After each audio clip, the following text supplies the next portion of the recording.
Good evening. My name is Kim Lehrman. Okay, for the music.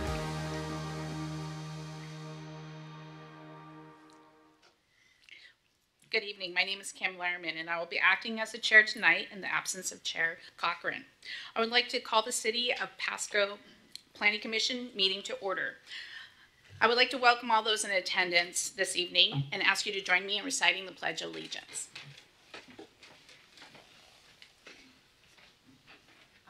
I pledge allegiance to the flag of the United States of America and to the republic for which it stands, one nation, under God, indivisible, with liberty and justice for all.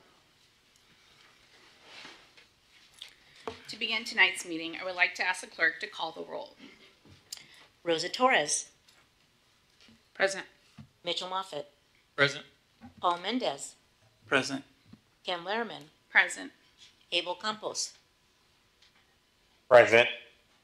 Dana Crutchfield, excused. Rachel Teal, excused. Jay Hendler, excused. Jerry Cochran, excused. Ms. Chair, there are 5 members present. We do have a quorum. The Planning Commission is an advisory board made up of volunteers appointed by the city. The purpose of the Planning Commission is to provide recommendations to City Council regarding changes to the city's comprehensive plan, land use updates, block grant allocations, and zoning code. The Planning Commission is tasked with considering the long-term growth and development of the community and the impact of land use decisions on community, livability, economic opportunity, housing affordability, public service, and the environment. I would like to remind the audience tonight's proceedings are being broadcast live on the City of Pasco's Facebook page and on Charter Cable PSC Channel 191, and will be rebroadcast several times during the next month. This meeting is also being recorded so you can watch it on the City of Pasco's website, which is pasco-wa.gov. Click on the video on demand link and make your selection there. There are copies of the meeting agenda available online on the City of Pasco's website, so you may follow along with the meeting. At this time, I would like to ask the audience that you mute your cell phones to prevent interruptions during our meeting. For those present this evening, when you're given the opportunity to address the commission, please raise your hand so that we know that you would like to address the commission. Please speak clearly into the microphone and state your name and city of address for our records. Before we begin tonight's meeting, I need to remind the audience and the Planning Commission that Washington state law requires public meetings like the one being held this evening, not only to be fair, but also to appear fair. In addition, Washington state law prohibits Planning Commission members from participating in discussions or decisions in which the member may have a direct interest or may be either benefited or harmed by the Planning Commission's decision. An objection to any Planning Commission member hearing any matter on tonight's agenda needs to be aired, and at this time, or it will be waived. First, are there any Planning Commissioners who have a declaration at the time regarding any of the items on the agenda? Let the record show that there is no declarations. Second, is there anyone in the audience this evening who would object to any Planning Commissioner member hearing any of the items on the agenda? Let the record show that there's no declarations or objectives. We as a Planning Commission need to value your input. It helps us to understand the issues more clearly and to make better recommendations to City Council. Furthermore, in many cases, your input here at this Planning Commission meeting is your only opportunity to get your facts and opinions placed into the official record the City Council will use to make its decision. I encourage you to take full advantage of this opportunity. The next item is the approval of the meeting minutes from the 16th of May. These meeting minutes were mailed out to the commissioners ahead of time. I trust you had an opportunity to take a look at them. I would entertain a motion to approve the meeting minutes. I would like to move that the Planning Commission approve the meeting minutes from the May 16, 2024 meeting. Second. Okay.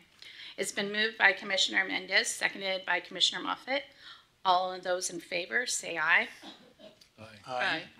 Aye. Any opposed? So let the record show that is unanimous. There is no unfinished business, and so we'll go ahead and move to our public hearings. The first item is a public hearing for 2025 Community Development Block Grant, CDBG, program allocation. Master file BGAP 2024-003. And we'll start discussion with comments from Ms. Webb. Good evening, Planning Commission. First tonight I will be discussing the 2025 Community Development Block Grant Annual Work Plan and Allocation. The outline for the grant program is HUD approves the 5-year consolidated plan, which is the goals and strategies for funding for the next 5 years. The consortium is going to be working on the 2025-2029 consolidated plan starting in July. Then each year of the consolidated plan, we submit an annual action plan, which is the basis for carrying out annual goals and activities for each program year. At the end of each fiscal year, we submit the Consolidated Annual Plan Evaluation Report, also known as the CAPER, to evaluate the annual action plan performance. And of course, citizen participation is mandatory and encouraged throughout the process with public comment. The consolidated plan for 2020 through 2024 goals are increase and preserve affordable housing. This is done through down payment assistance and owner-occupied rehabs. Community development, community, neighborhood, and economic development. This is through facades, public works, and facility projects. Examples of that would be like Peanuts Parks project. Homeless interventions and public services. This is through activities like the YMCA and the ARCA Tri-Cities. This is an estimate of the available funds based on the entitlement total for 2024. CDBG entitlement is $651,000. There were no prior year funds, and I'm not anticipating any program income, which comes from rehabs that have been paid off. And so available for use in 2025 is $641,474. We've received 15 proposals for funding total $1,667,212, which there might be one more city application, but we are waiting on HUD guidance to see if it qualifies as an eligible activity. So with an estimate of $651,474, we have a deficit of $989,672. There's consistently a shortfall in available funds due to the volume of proposals exceeding the allocated budget. Additionally, with annual funding reductions by Congress, there is a possibility that we may eventually be unable to support any activities in the future. This is a percentage breakdown by project type, which line up with the consolidated plan goals.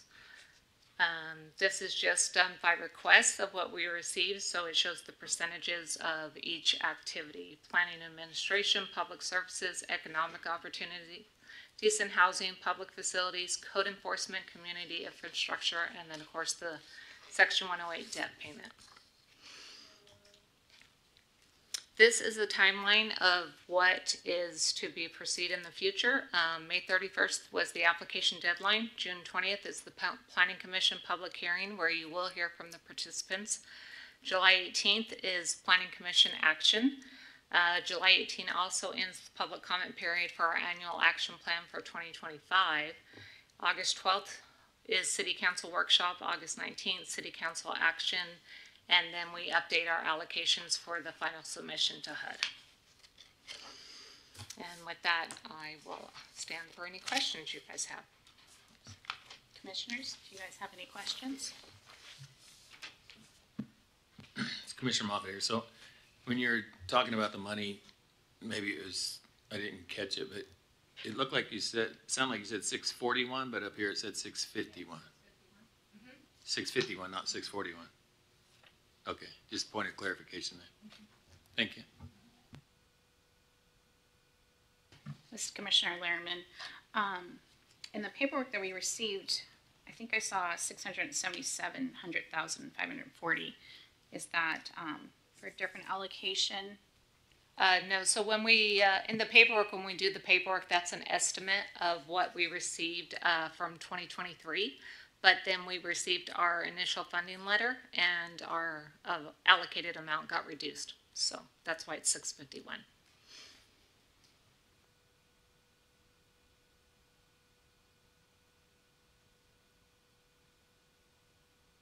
Yeah, this is Commissioner Mendez. I just have a question about the high designation on some of the applicants. Could you please tell us what that means again, please? I'm sorry, could you repeat that? Yeah, on the worksheet that we have here, there's a column that says risk. Oh. And you identify certain applicants as being high risk. I just want to, for the benefit of the public hearing and the commissioners, can you explain what that means? Yeah, when we receive an application, we first see what their objective is, and we make sure that it meets the national objective of the HUD requirements. Then we do what's called a risk assessment, and there is about 9 questions that are asked. This is actually a form that is from HUD, and it'll tell us to score them based on what kind of project they're doing, if they've applied for funds with us before. Last year you guys were questioning this too. It was put in your packet. We just didn't put it in the packet this time, but we can bring it for next meeting so that you guys can see how we do that. Great, that will be helpful. Thank you. So a quick question, the form that's provided in the packet, is there a way to add in some of the designations for the different, the ones that have a limit to them, like say for example the public service ones, like which of the proposals would be considered public services, so that we know? Yeah, and What just make it what easier for category? on the summary that you have all the ones that are numbered 2, which is the first row, the very first row. So it has 1, and then it'll go 2, and then 3, 4, and then 5, 6, and 8. So all the ones that are 2, those are all the public service activities Okay, for the applicants that apply. and those would fall under that 15% Yes, ma'am. limit. Yes, Okay, ma'am. thank you.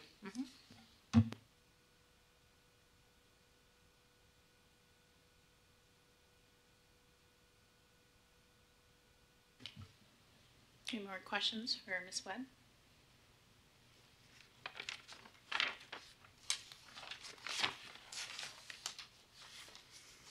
Okay. So, staff will call up each applicant. Please come forward and present their request. Each applicant is given 5 minutes at the microphone, and I see the clock is set to 5. Please state your name and city address for record. So we'll start with Ms. Webb. So we're going to begin with the YMCA.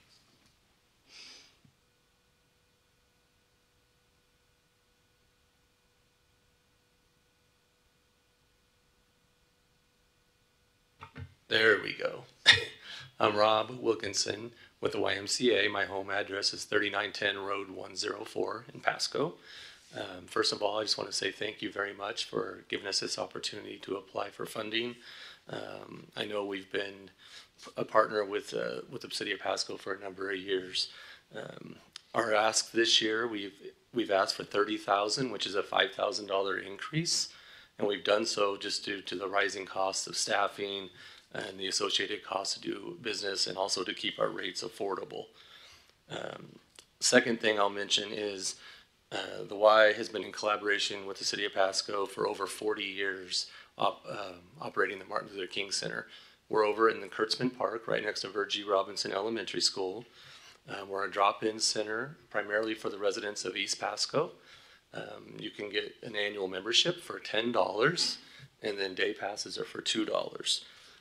We also offer, within the center, we have a weight room, gymnasium, homework center, game room, and other amenities for the residents of East Pasco. Excuse me. I'd also mention that we run organized soccer leagues 4 times a year. We have over 1,700 kids that participate in that program, and we have over 3,000 that visit the center on an annual basis as well. And then the last thing I want to mention is just a couple things on a personal level. I'm a parent of a child that plays competitive soccer, and I know how costly that can be.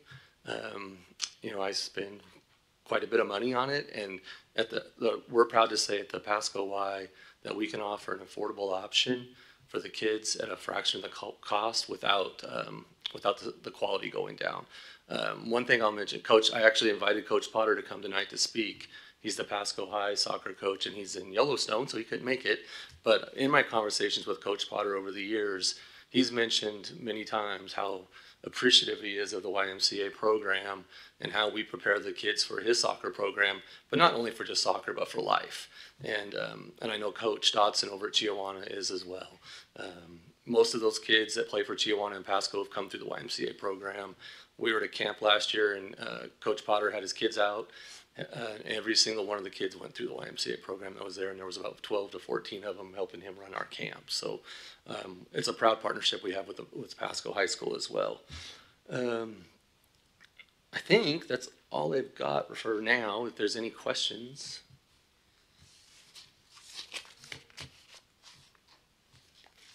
Commissioners? Seeing none, thank you so much for your time. Thank you.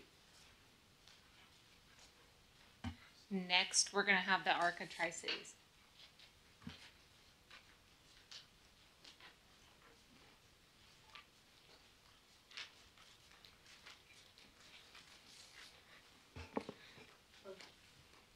Hi, I'm Donna Tracy with the ARCA Tri-Cities, and we serve individuals with developmental disabilities, and we serve them from birth through their adult life. And oh, Jeff joined us.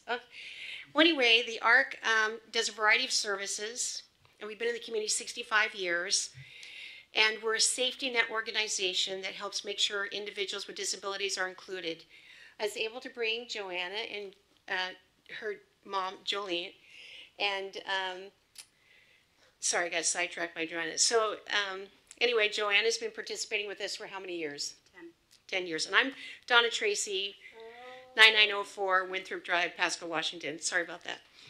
And she's my neighbor, honestly, and has been participating. And I'll let her talk about her participation. But these funds are used throughout the year for us to be able to offer programming.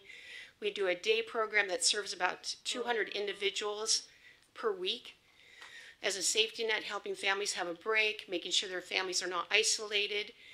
Our individuals, you know, child care stops at 12, but our individuals require care throughout.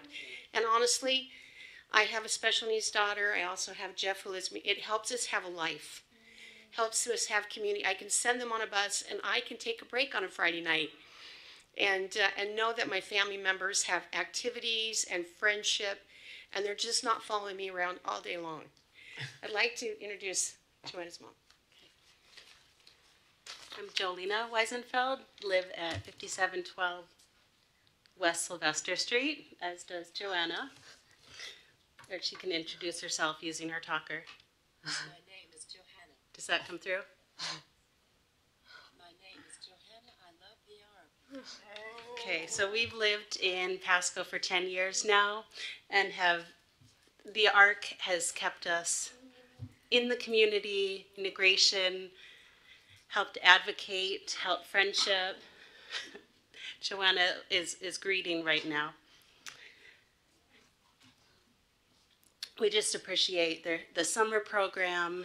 They train staff really well, and just having the friendship, because there's a lot of isolation when you have an individual with special needs in the family, and knowing that there's a place that has activities where be cared for, just appreciate it so much. So thank you for providing for the ARC in the past, and glad that I have a chance to be here and encourage that to continue. Thanks again. And we're good stewards of our dollars. Basically, there's 100 youth volunteers ages 14 to 18, donating their time, 8 hours a day, for at least a minimum of 4 weeks, helping us to serve 210 kids this summer. That's not including our P&P Junior. We haven't even started that one.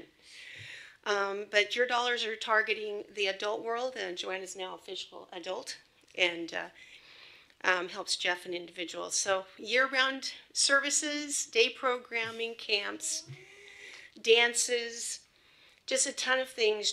We have volunteers who help provide those activities. We have staff who help, and it's a partnership of trying to make something work for our individuals. And I'm in time. A lot of pressure with that clock. Do you know if anybody had questions for me? Thank you. That's what I was just going to open up to the commissioners. Questions or statements?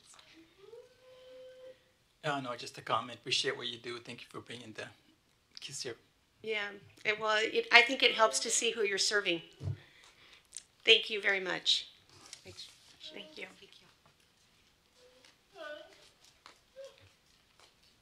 Next, we're going to have Domestic Violence Service of Benton and Franklin County.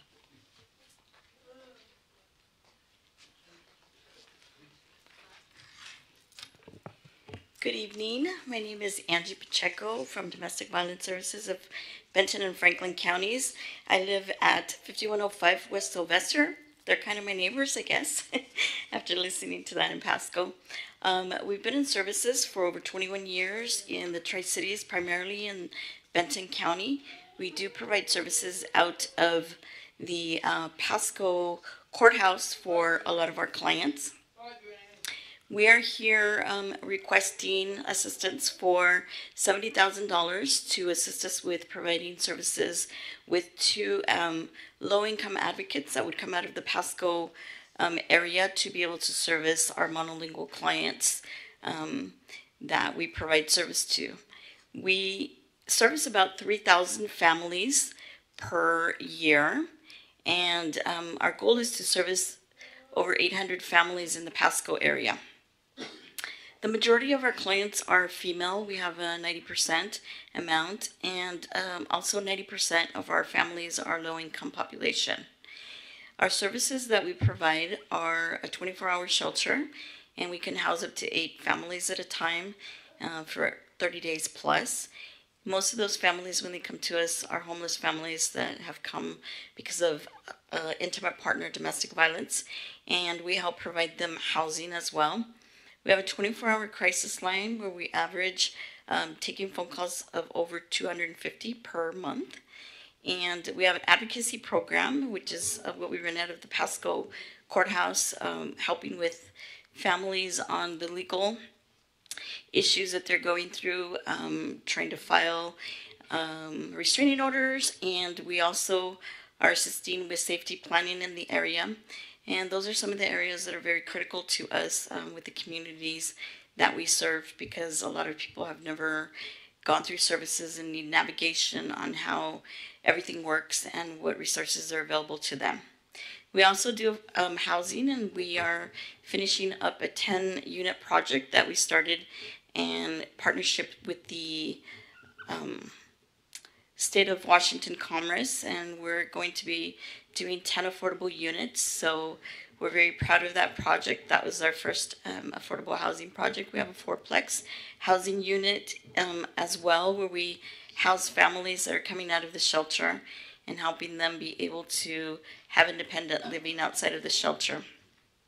Our prevention services that we provide in the community are to 29 schools within the Tri-Cities.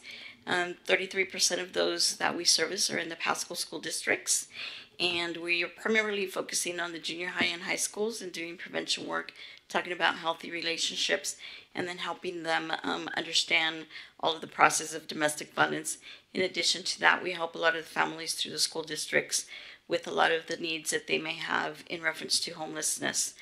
We also provide a summer camp for our youth in the community that's available within both counties. And then if there's any other questions, thank you. Commissioners? Commissioner Moffitt here. You said 90% of your clients are low income? Yes. What's happening to the other ones that are not low income?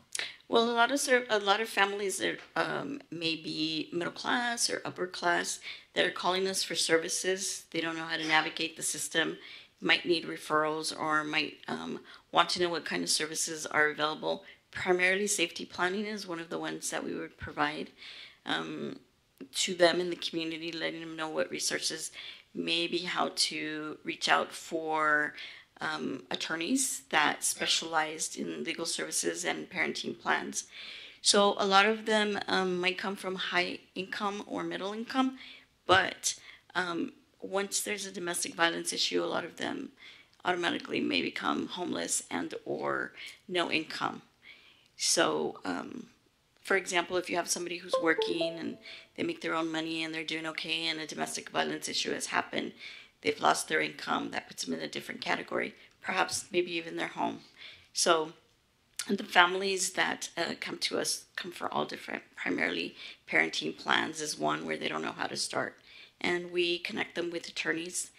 And if they've had all of their income taken away from them because of the situation, then we get them resources and try to help them do jobs. We currently opened up a thrift store where we're also doing services to train families, individuals, and youth that have never had experience in working so that they have opportunities for employment. So usually that 5% will be people like me that have had a domestic violence situation and don't have any resources, are not connected to friends, don't really want to talk to anybody at work about it, or at school, or are afraid to seek services. Sometimes we'll refer for counseling so they have opportunities to be able to get help in healing if they have other resources already. So as a point of clarification, what you're saying is, correct me if I'm wrong, 90% of your clients are low income, but some of those 90% were not low income until the situation happened to them, the domestic violence, which shoved them into the situation to where they're now low income, so you're categorizing them as low income. Perhaps they would become low income, not all of them. Some of them are able to continue moving forward with the resources that they might have in hand. And some may leave the community because they just can't stay within the community because of the situation. But the majority of families that are coming from these situations where the individual has never worked, the likelihood of them becoming low income is very high. Yeah, that 90% is just hard for me to swallow. I'm a retired police officer, and I've never heard the stats that high to be, for domestic violence to be categorized as a low-income crime. I've never heard that in the way you're presenting it. That's the way it sounds. But I don't know. If that's the case, I think we're missing a lot in Tri-Cities that need your help. Yes, there are a lot that don't come for services at all in the Tri-Cities, and many domestic violence cases never reach services because they do have other resources, or they do have finances that are able to get them other resources, or be able to move, or be able to relocate, or just be able to make different changes. The majority of the ones that we do help are in the low-income category because they don't have other resources, and they're not able to work, maybe perhaps, or not able to have any money for housing after the situations have happened.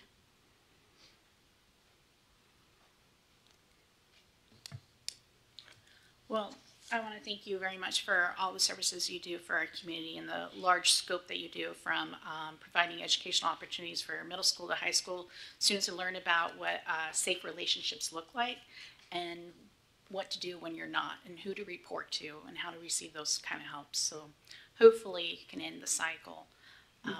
So thank you very much, and thank you for answering some of our questions.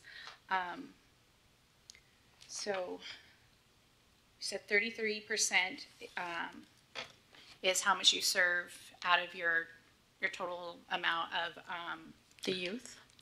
Yeah, is in Pasco School District, and I didn't note it, but are you also asking for the other 2/3 evenly split from the other two cities and school districts? We will be going into the city of Kennewick with the new grants that are coming, and also with Richland with social services. In the past, we've done a request from them in reference to our shelter and for our fourplex that we have, and they've helped us to be able to keep them maintained. And we do not have any of those type of services in Pasco at this time, and so we are coming directly for services and not having any work done on any of our buildings that are existing in those areas. So then 2 questions. What languages do you provide for your clients? We are connected to Language Link that will provide any of the needs that are within the community of any of the phone calls that we receive or walk-ins. primarily about 65% of our population is monolingual or Spanish speaking, and we have bilingual staff available, and the main language is Spanish. We do have a few others that will come into services, and we do need assistance from the language link to be able to communicate effectively with them. Okay, thank you. And the second question, I think I see the application say for economic development. Is that because you're providing for, or hoping to be able to provide for 2 job opportunities? Yes, Versus a that would public be for service? low income advocates that would have to come out of Pasco to be able to qualify for the position, and they would have to be low income individuals to be able to apply for the positions and be able to help in their communities as part of the way the application is requested.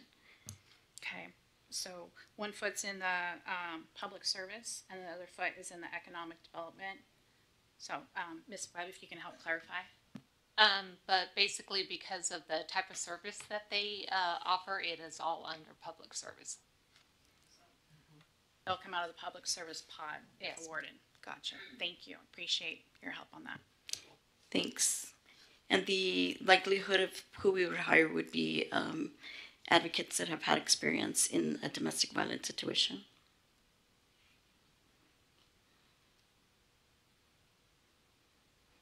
I'm seeing no further comments from the commissioners or questions. Thank you very much for your Thank time you. and presentation. Thank you so much. Appreciate your time. Next will be Impact Compassion Center.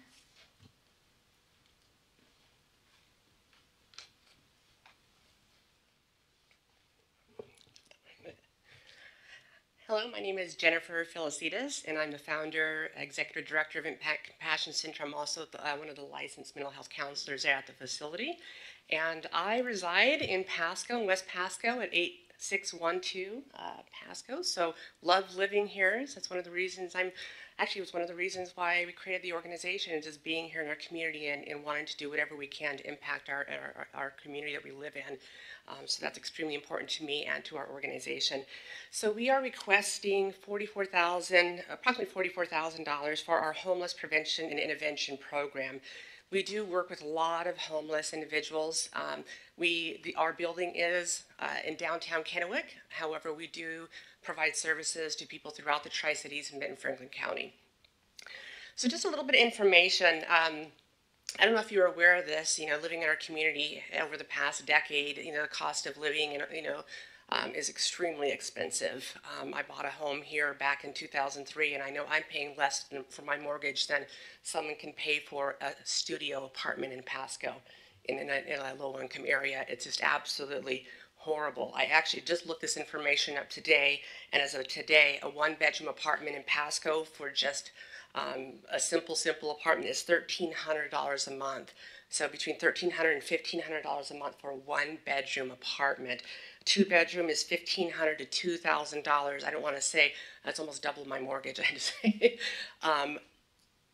For a single-family home, which a lot of our homes are single-parent homes or single-family homes, at a minimum wage, they only bring in about $2,400 a month. I don't know how people pay rent. I really don't know how people live. If I made that much money, I would not be able to pay my rent. All these things affect homelessness in our communities. On top of that, if you are disabled, you only bring in around $750 to $1,500 a month, you cannot pay rent. So unless you are unsubsidized, you're in a subsidized apartment, or you are receiving Section 8 or in a public assistance apartment, you almost can't live. This has grown and multiplied in the past decade here in the Tri-Cities. I think we're one of the worst places in regards to cost of living, third in line from Seattle area. And it's bad. Love to live here, but it's difficult if you haven't purchased a home a long time ago. In general, even to get an apartment, most apartments or landlords require 2 to 3 times the income in order to even qualify to get into an apartment. If you're making $2,400 a month, you don't even qualify. Just write it off. You can't even qualify. The demand is so high for apartments and housing, affordable housing in our community. you have to have really good credit just to get in. A lot of people who are struggling with their finances or low income don't have perfect credit. They can get denied housing just based on their credit score. I can't imagine that, but it's true. Most of our families have at least 2 to 3 children in the home. So you have to have a certain amount of bedrooms per number of heads in the home. Many families have to have a 3-bedroom apartment just to house people in their home. We're looking at $2,300 a month for renting a 3-bedroom apartment in our Tri-Cities. All of their money goes to rent, if they can even get in there. The needs are great. I've worked in this field for 28 years in social services and in counseling, and certainly in the Tri-Cities, and I've seen the changes. I've watched it over the past 15 years living here, being in this field. When people cannot afford to live, when you don't have stable housing, I hear people all the time, people come into our organization because they're being evicted because the rent has gone up $300 a year. They just can't pay for it. Good, hardworking families cannot afford to live, so they're out in the streets, or they're bunking with other people in their homes, and they are at risk of being homeless because they're not on the lease. Sometimes you have to double up families just to be able to pay for your rent. I think that to be able to live in a community, you have to have, that's a basic, to be able to have a roof over your head, and when you have women, and a lot of people who are struggling are women with children. Our disabled individuals, our elderly, our veterans, those who have mental health needs, and they are our most vulnerable people in our communities. When they are at risk for losing their home or they are in a homeless situation, the safety risks go up. I can't even begin to describe. We work with that in our organization. We work with domestic violence. We work with sex, people who have been sex trafficked. We work with human trafficking. We work with that at our organization, and I've worked with that as a counselor over the past 18 years. And people just can't afford rent. They're couch surfing. They're in hotels. They're living in their vehicles. They're living in temporary shelters. They have shared housing. They just can't afford to rent. So we have a program that we are assisting with. So we have care coordinators that will provide one-on-one guidance. They'll assist them with applying for housing programs, work on life skills. We do have concrete funds that we'll have with this program that can assist with application fees, your IDs, birth certificates, things like that, which are all barriers to helping those individuals. We have an outreach program in our community that we do provide basic needs supplies. We can also help people get into a home, and when they do, we actually have a whole program that can help house and furnish, provide furnishings and kitchenware and household supplies. So we're really kind of tapping into the current programs we have, and we are expanding it with this program so we can help meet those unmet needs. We are good at what we do, we love what we do, and we love our community. And I'll tell you, we have a whole different approach to working with people. It's like love God, love others, and we just care about everybody. We believe in them, and we do everything we can to get them into safe, stable housing. And this funding, if we get this, will help us to do that, not only to keep their homes or maintain their existing homes if they are in jeopardy of losing them, which many are. So we'll help them to maintain and keep a stable home for their family, prevent them from being homeless by working directly with them, with the landlords, money management tools, life skills like organization, working at just kind of figuring out what their budget is, organization, and working with the landlords. We'll help them apply for the housing programs that exist in the community. We're very familiar with what is out there and what's not out there. There are definitely gaps in our community in that area, but we are really good at helping to fill those gaps. We're really innovative in that way. So we are seeking this support from Pasco CDBG so that we can make a greater impact in our community, and I really appreciate your time. Thank you for that presentation. Commissioners, do you guys have any questions? How many people make up your organization, and what are their positions? So I actually, for many years, I volunteered for 6 years to build the program. I put all my money into it, everything like that, for 6 years, and we had me and a handful of volunteers.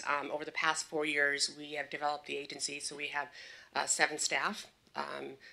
We have 6 staff and 2 part-time staff, and then myself. And so we all kind of play multiple roles there. I do that on purpose. It helps to leverage funds. We all run different programs. Like I said, I'm the executive director. I'm also a licensed counselor. So we get very creative in our roles and cross-training so that if anything happens, we are all well-versed in all of our programs and resources. and so that we can continue to grow. So, yes. Thank you for the question. I know we have a homeless problem. It's not as visible as it would be in a big city, but I know it exists. Yes. Would you say it's an increasing problem? It's growing? Oh, absolutely. Well, yeah, absolutely, yes. But I also want to say we have been in downtown Kennewick. We moved into the building in 2021, and I have seen, in our organization, people have seen a significant decrease in homelessness in our downtown area because we are there.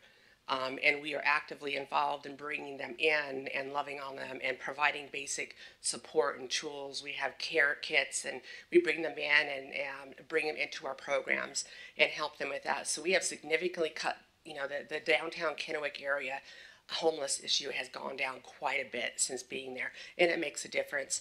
But like I said, we do open it up, and I definitely see a huge increase in homelessness. And a lot of times homelessness doesn't look like what we think it looks like. It's not always people living on the streets, in their sleeping bag in the corner, although that exists. We have people like they mentioned can be, in and out of domestic violence situations where you have, they're about to be homeless, or they need to move, but if they do move, they may be homeless. We have situations like that. We have people who are in transition.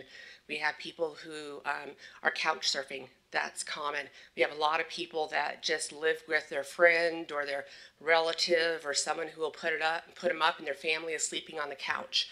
I see that all the time because they just can't afford rent. So you see a lot of that. You see people in hotels. We have people that call us throughout the day and throughout the night asking for help with housing. It's such a huge need, and even our housing resources that are here, they don't have all the funds. They're always out of funds. It's understood the needs are much greater than the resources. I think they're all doing fabulous work, but once again, the needs are 15 times better than the resources we have. We need more money. We need more collaboration. But like I said, we are very proactive in trying to work with our community and addressing those unmet needs, and it's important to us. It's really important to us. But yes, unfortunately, the problems have increased. That's why we all need to step up and work together to try to solve it. So. Thank you for the presentation and for all the information and the work that you guys do.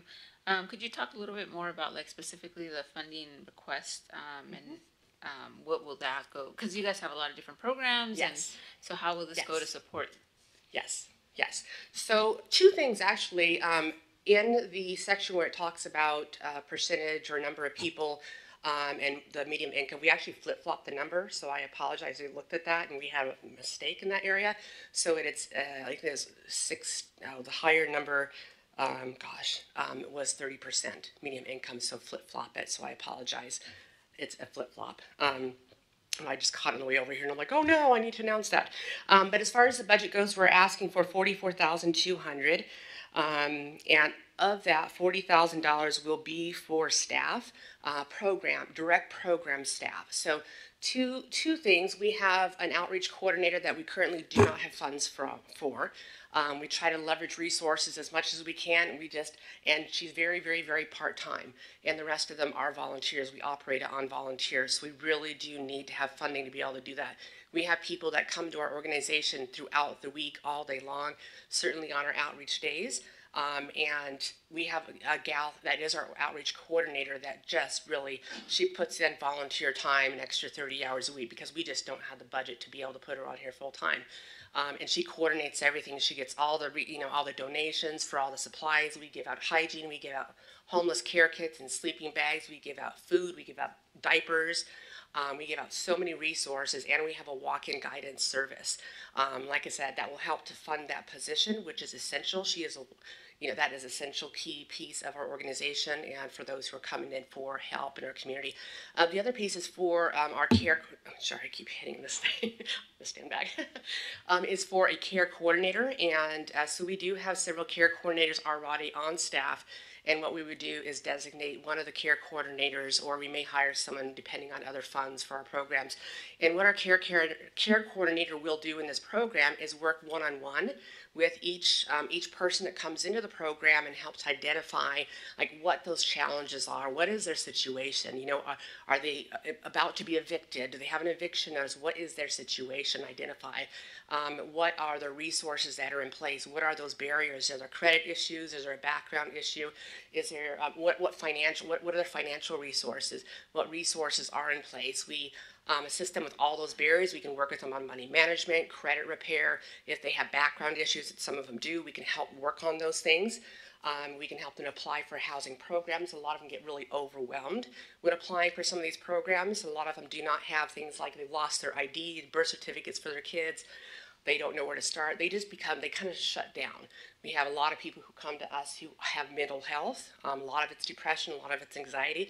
And when they're dealing with a stack of papers and all these requirements, they just become overwhelmed and they can't complete that. So we help them to complete those processes and come alongside them and give them that strength and encouragement. We are an advocate, and we also teach them advocacy. We work with them on life skills, like budgeting, like learning how to communicate, learning organization. And so we help to secure stable housing, or work with them and their landlord, for example, if they are at risk of losing their housing, to find a solution. You know, we're all about solutions. There's always the solution. Sometimes they just don't know how to advocate for themselves. I keep hitting that thing. So that's really important. Like I said, we also have concrete funds that we will be providing.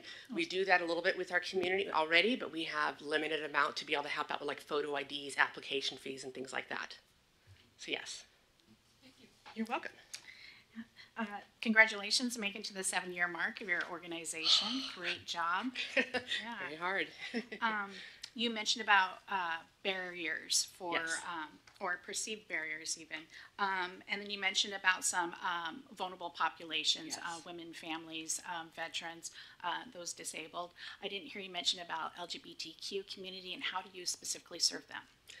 We don't specifically serve, like, it's whoever walks in their door. We don't necessarily ask those questions when they come in, but I can tell you we have people of all backgrounds, of all ethnicities, of all needs. We have a lot of refugees who come into the community. Whatever their background, whatever their value system, honestly, we just embrace them. We don't necessarily ask them.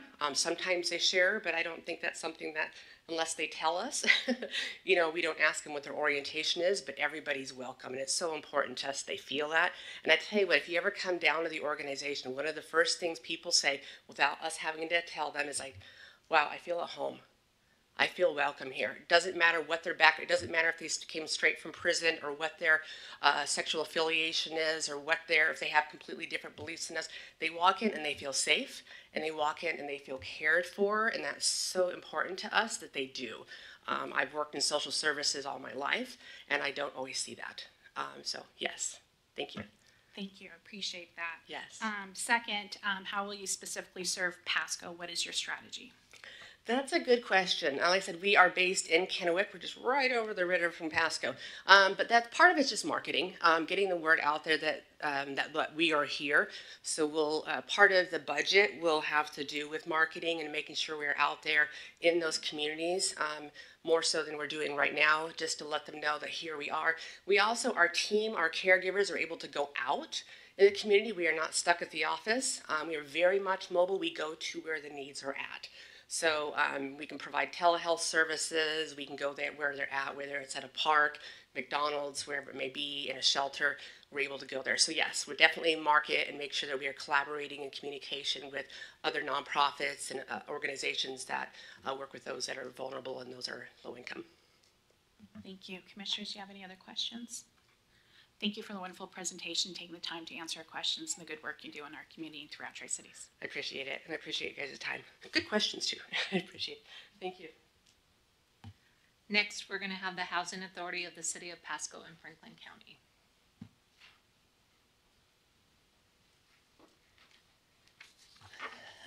Thank you very much for having me.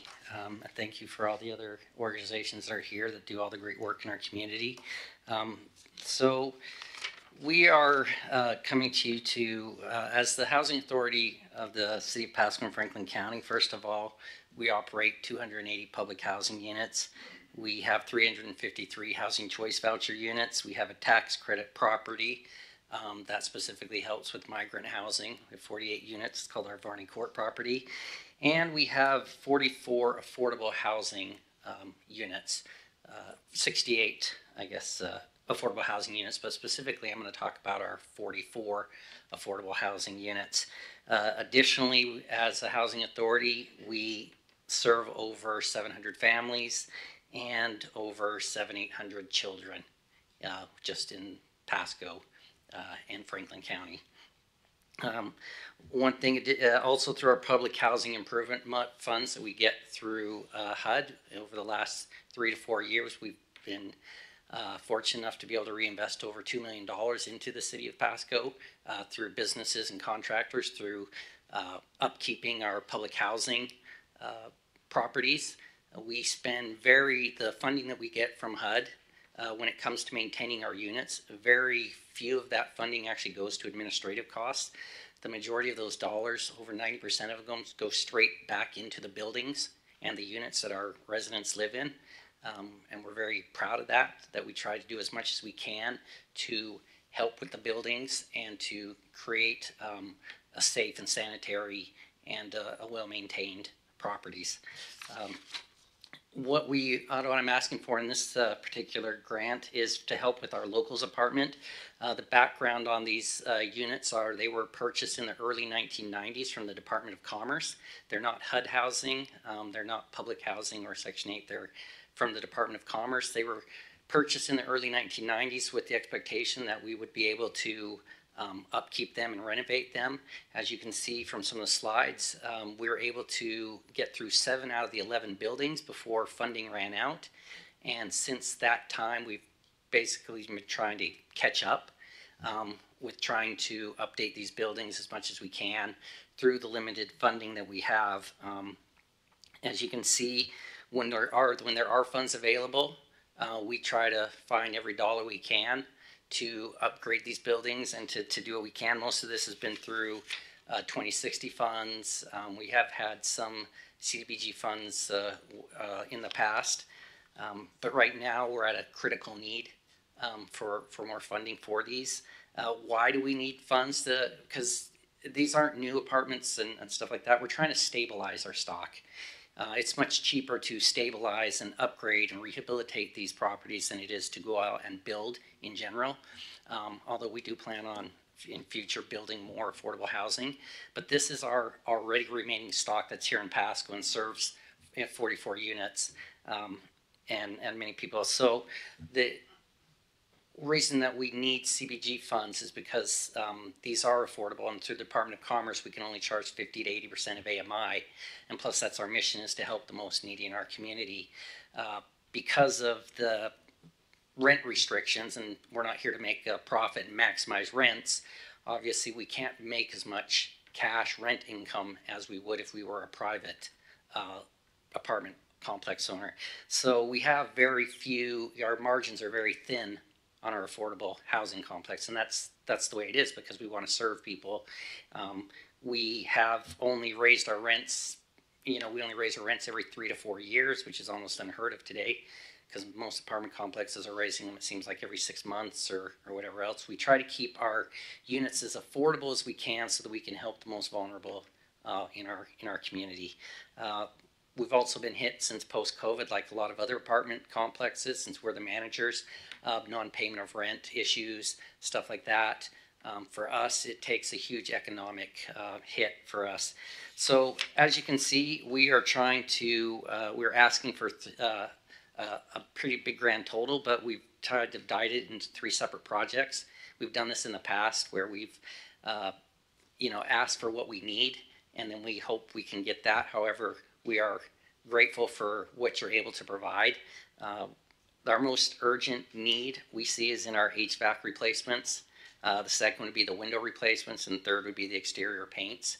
The HVAC replacements, like I said, is the most urgent need because they're 23 years old.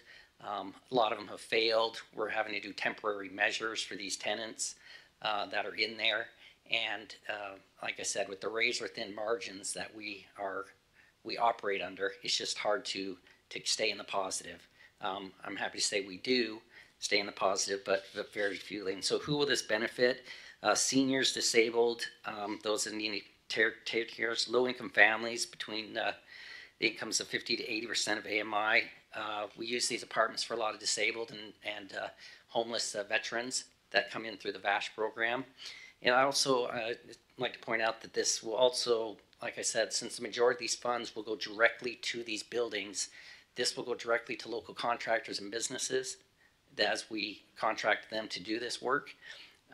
And it will also obviously improve the curve appeal and the quality of these buildings and the quality of the lives for the residents. Like I said, we're thankful for your consideration in this. We think that this is something that fits within the City of Pasco's mission to help sustain and improve affordable housing in our community. The dollars for this project will go directly to the building. Like I said, it will not go to administration needs or salary needs or anything like that. It'll be something that you will see a tangible improvement right away within the next, as soon as they're there, if they're awarded to us. Like I said, we feel this is the most cost-effective way to help our affordable stock. Any questions? Sorry. Commissioners? You said the bulk of the request is going to be for improvements to the units, is that correct? HVAC and windows and things like that? Yeah, in there we've kind of broken it up into 3 different sections, but all of the requests will go to building improvements. And that's, none of it's going to salaries, none of it's going to programs. It's going directly into the buildings to upgrade them and to maintain them. How many units? 44 units. 44 units. Yeah. So there's 11 duplexes, 4-person duplexes, and 8 out of the 11 are within a few blocks of City Hall here. They're just over here on Margaret Street. And so they're next to our public housing units that are over there. Quick question: if you were to get just a portion of the funding, would you be able to do any work, or do you need the whole amount? We don't. We've broken it up, into those 3 sections. Mm-hmm. We would we would make do with what we got. Mm-hmm. We're real good at that. Our maintenance director has been doing this for over 25 years, 30 years, so he's really good at taking dollars and putting them where they need to be. And like I said, unfortunately, because it's a Department of Commerce building, it's not a public building, we can't use our Section 8 monies, we can't use any of our public housing HUD monies for these buildings. We specifically have to use the rents that we get from them and also any kind of grants such as these. So. You had mentioned about keeping rent low. Can you provide some numbers of what that would be like? I can tell you 6 months ago, our 1-bedroom units went for $650, which is almost unheard of. And we just raised them due to things. Now we're at $925 for a 1-bedroom unit, which is well below what we can even add. We could, through the Department of Commerce, we could ask for up to $1,100, $1,200.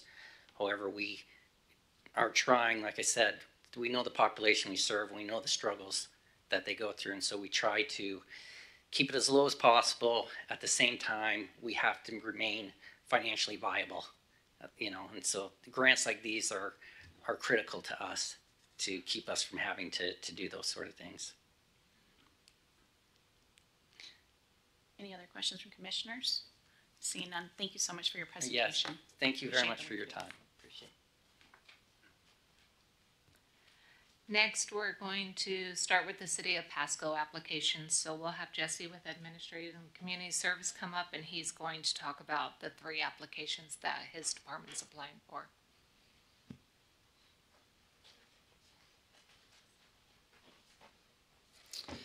Good evening, Commissioners. Yes, Jesse Rice. Technically now the Parks and Recreation Department, something we turned into last year, and I'm actually filling in for Brent Kabalik, our Recreation Services Manager, who normally presents these, but he's out at our HAPA board project meeting as well this evening. So bear with me as I make it through. We do have 3 requests this year, and I'm going to try to fit them in 5 minutes because Carmen already told me I couldn't have 15. So if I already feel penalized. And I did fix your camera, so that should be bonus points. Sorry, I used to be the IT director as well. But okay, so with that said, 3 projects this evening. I'm going to start with our first one, which is a request for playground equipment that would be located in our downtown area, which includes our Memorial Park, Sylvester Park, and Volunteer Park. The city is currently lacking in exclusive, accessible sensory playground features, and while we're unable to put in a full playground, we have plenty of space in our current playground, so it allows us to put in some standalone or isolated features, which would include touch, texture, music type things that would help those in the community that may not be able to play in traditional playgrounds be involved and play in those playgrounds. So we're estimating, based on the various features, and some of these run from several thousands to tens of $1,000s, that we are asking for $100,000 consideration. However, as the other requesters mentioned this evening, any funds that would be granted would help put some sort of sensory accessibility touch features in these playgrounds. So with that, I'll move on. We'll come back for questions at the end if that's okay. Okay. Our second request is for Peanuts Park North refurbishment. I think, as many of you are aware, we refurbished Peanuts Park South over the last couple of years.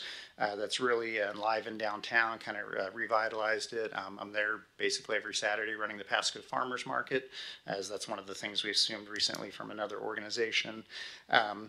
And we, across the street, adjacent, we also have what we call Peanuts Park North, which is a plaza park.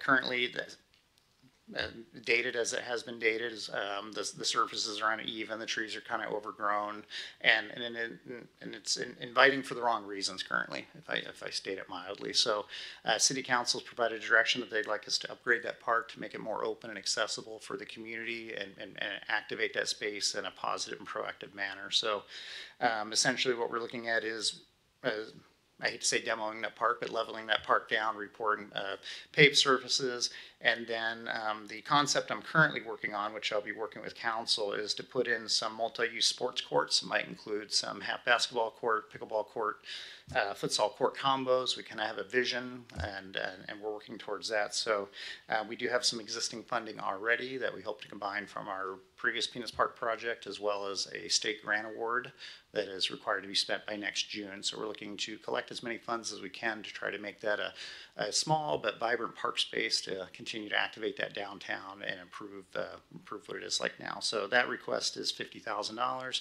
And again, since we have additional funding, that would be combined. So any portion of that funding we definitely extend and use into this project. So. And our last request is something else that I assume management of last year, is the Pasco Specialty Kitchen. That was taken over again from another organization.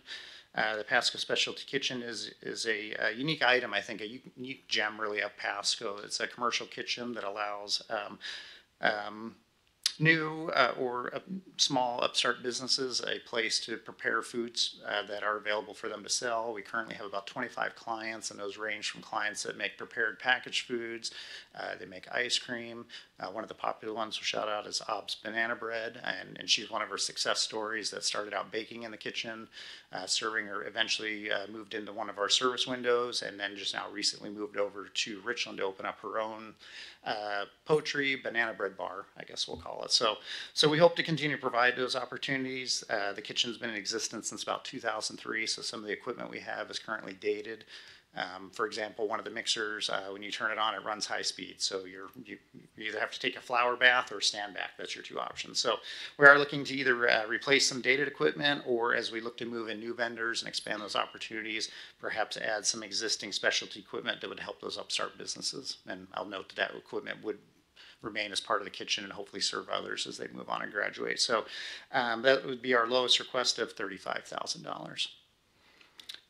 So based on that, those are my 3 requests, and I have 11 seconds left. So I feel like I wrapped those right up this evening for you. Any questions? And Carmen, yes, you owe me. Any questions on any of these I can help answer this evening? I have a question regarding about your specialty kitchen. I remember back in 2007, 2008, that Pasco School District used to have a partnership with the city with the specialty kitchen. You in the future looking at possibly repartnering together on that? Yes, we've actually reached out to their administrators of their continuing education, adult education classes like that. So we are working with Laura Jones and have proposed not only returning to the kitchen, but also coming out to the farmer's market to offer like a student booth type thing, so that those programs that create products could also sell those products at the farmer's market. And one of the things for food products they need is a commercial kitchen to do so. So we have reached out, and we do have an agreement with Pasco School District. Basically, it's a facilities sharing use agreement, so they would, based on that agreement, have right to use that facility as well. So, Great, thank you. Commissioners, any other questions? All right. all right, thank you.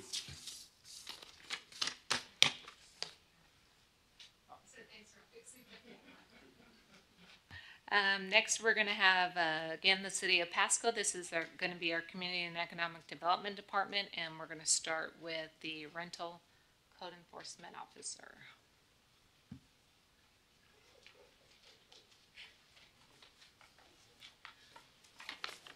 Good evening. My name is Troy Hindren. I'm the building official and the fire marshal for the City of Pasco. Tonight, I'm here to request the continued funding for the code enforcement staffing to operate the rental program and assist in eliminating blight in the community by education and enforcement in low and moderate income areas in 2025. In 1997, the rental program was created due to the community's frustration dealing with neighboring properties used as illegal, unmonitored rentals that clearly had unsafe living conditions that not only were overcrowded and dangerous due to lack of maintenance and oversight, but also became blighted and the neighborhood lowering home values.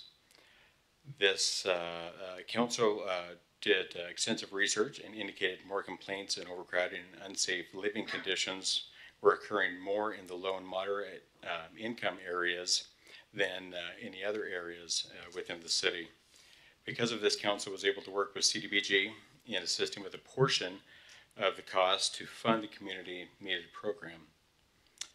The city went through multiple hurdles creating the rental program and finally adopted and implemented the Uniform Housing Code, now known as the International Property Maintenance Code.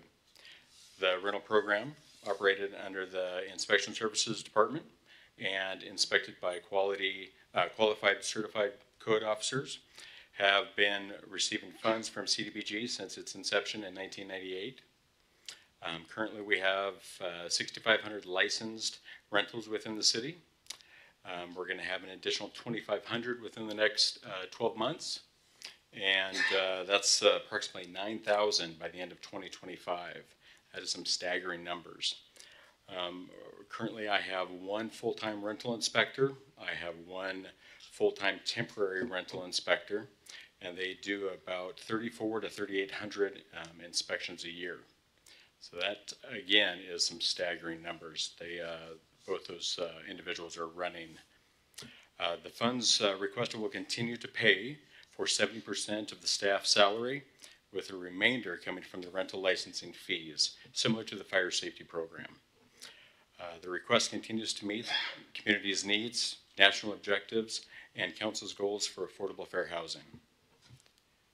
I know I went through that pretty quick. Do you guys have any questions?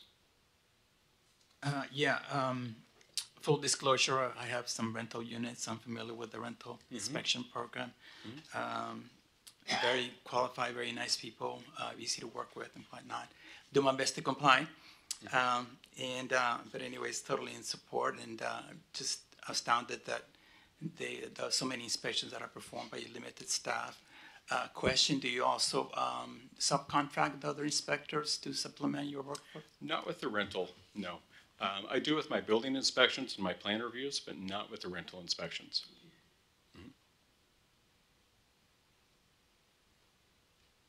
Thank you for your presentation. Appreciate it. Thank you. Next, we are going to have Rosanna, our lead code officer. She's going to be presenting the Code and Community Program.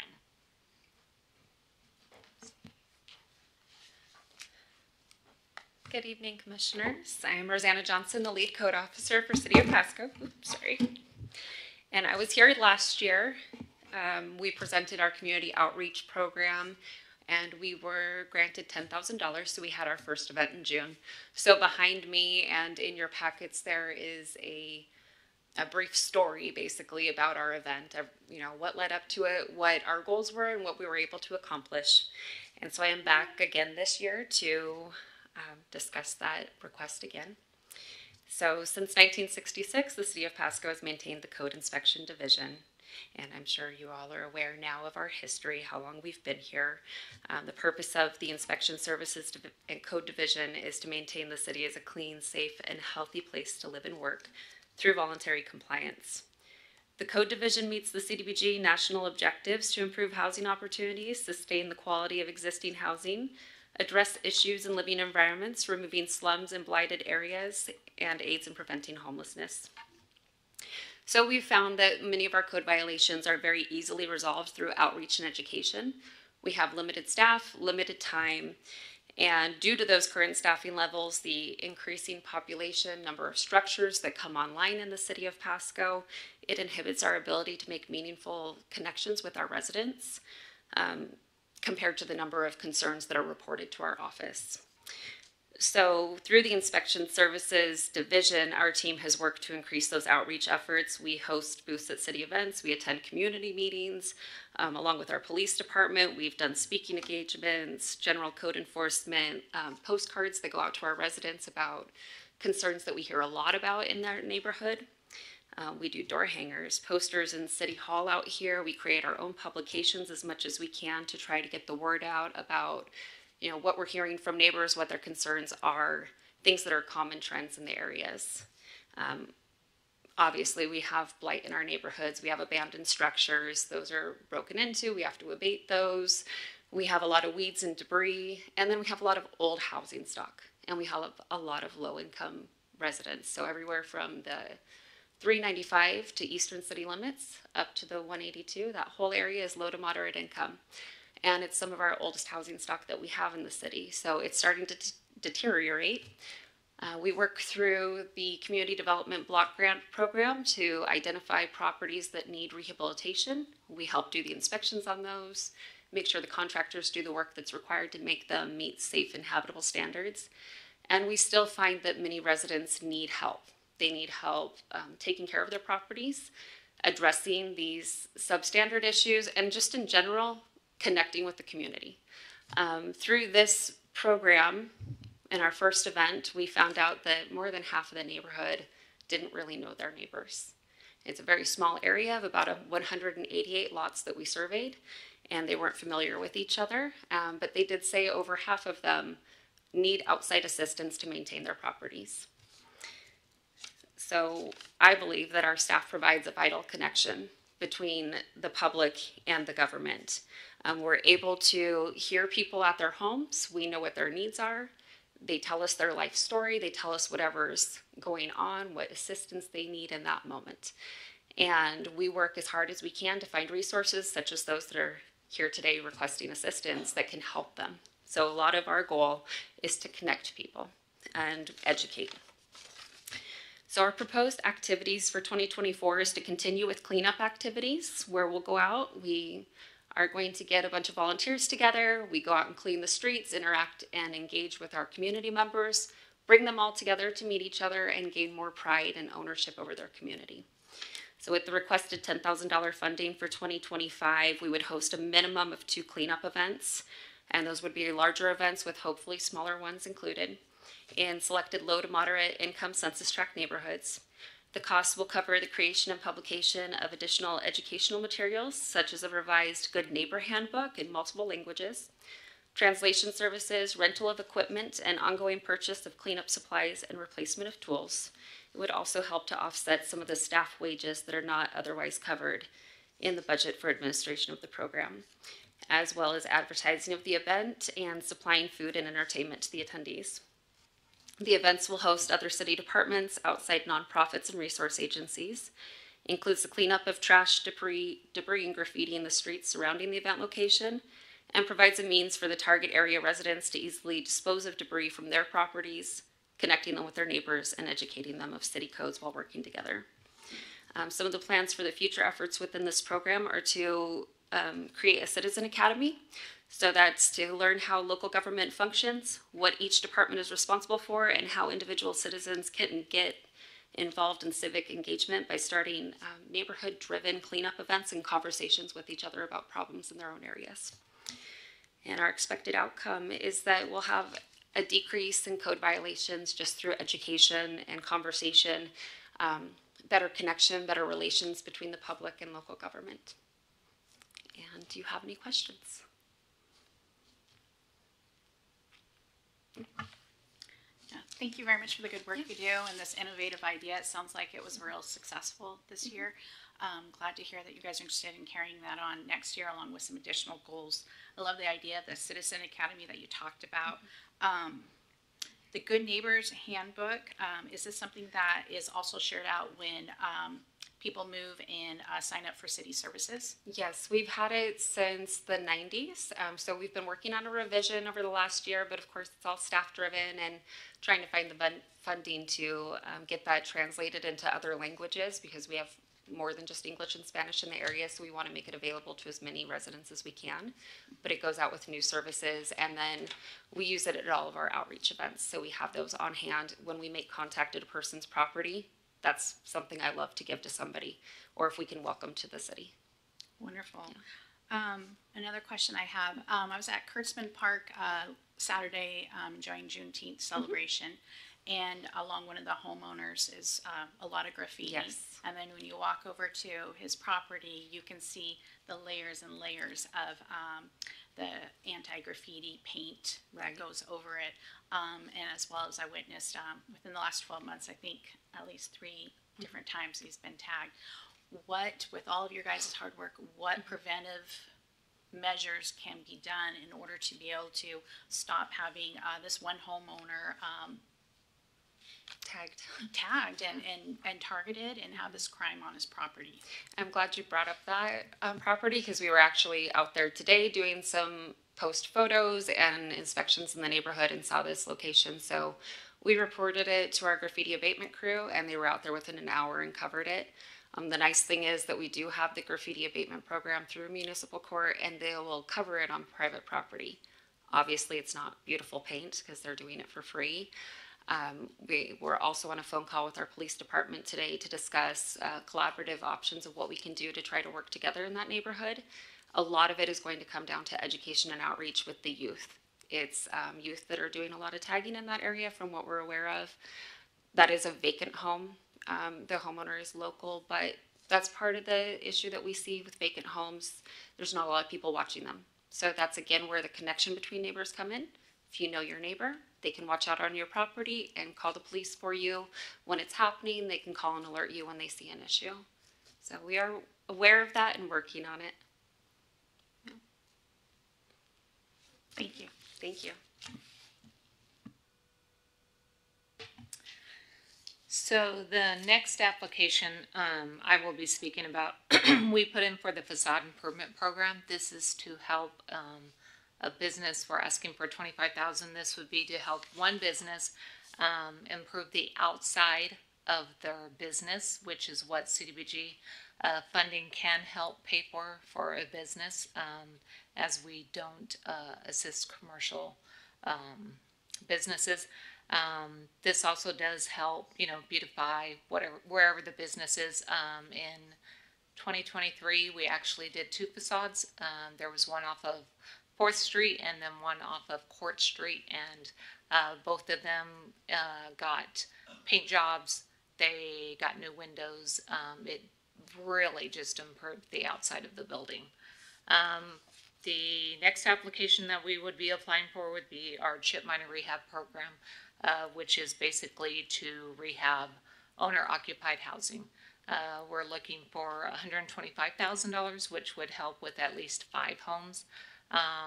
Since 2021, when I took over the program, we have probably done about 17 homes already. So we had funds from previous years that weren't getting spent, and then I partnered with code enforcement. They would go out, find the ones that really needed assistance, give them the application, and we would go from there. We've done anywhere from just replacing somebody's roof to replacing the siding on their house because they had asbestos siding, windows, doors. We replaced some carpet tile in a senior citizens home because it was a trip hazard. Install smoke alarms in all the houses that we rehab, making sure that they are current and up to date. Then the next application, of course, would be program administration. This is for salary, training, supplies to support this program. Like I did mention when I was doing my presentation, we may have one more application. It's for commercial residential conversion, but we are still getting guidance from HUD whether or not we can do a project like that. So with that, if you guys have any questions, then if not, we will move on to our next public hearing. Nope, We'll move on. okay. Yeah, so this public hearing will stay open until the next meeting where recommendations will be brought to the Planning Commission, and then we'll close it at that time in case there's any more comments between now and then. So next I'm going to be talking about the 2025 home program allocation and work plan. Pasco entered into a home consortium agreement with Kennewick and Richland in 1996, making the cities eligible for federal home dollars. Each member city is allocated an equal share of the entitlement after 10% is set aside for the lead agency to administer the program, which currently is Richland, and 15% set aside for Community Housing Development Organization, which is our CHODO, which currently is Habitat for Humanity. And they have been allocated the last 3 years of funds that have been set aside and are putting that into a project in Kennewick where they are doing 14 houses. The estimated entitlement funds for Pasco for 2025 is $116,160. Estimated program income is $100,000. These funds are normally allocated from down payment assistance that get paid off. We're budgeting $98,080 for rehabilitation acquisition. The purpose there is that the consortium is going to pull all of the funds together to acquire a house. Then we're going to rehab it, turn around and sell it to a low income family, which then we will receive the money back and then do the same thing again. Down payment assistance, we're only allocating $10,000. We're anticipating only doing one, as the purchase limit set by HUD for Pasco is $347,000, which means the purchase limit can't be more than that for the house. This should increase in July, but last year it only increased by $3,000. So then next we have tenant-based rental assistance, where we're allocating $98,080. The consortium has a contract with CAC, which is Community Action Connection, to administer the program for all 3 cities. And then last is program administration of $10,000, and that's just for staff to administer the program. So with that, if you guys have any questions.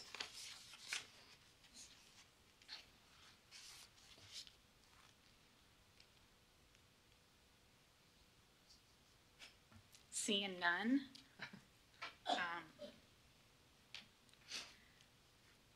So for the July meeting, we'll go ahead and vote on that, take action. There is no action for tonight.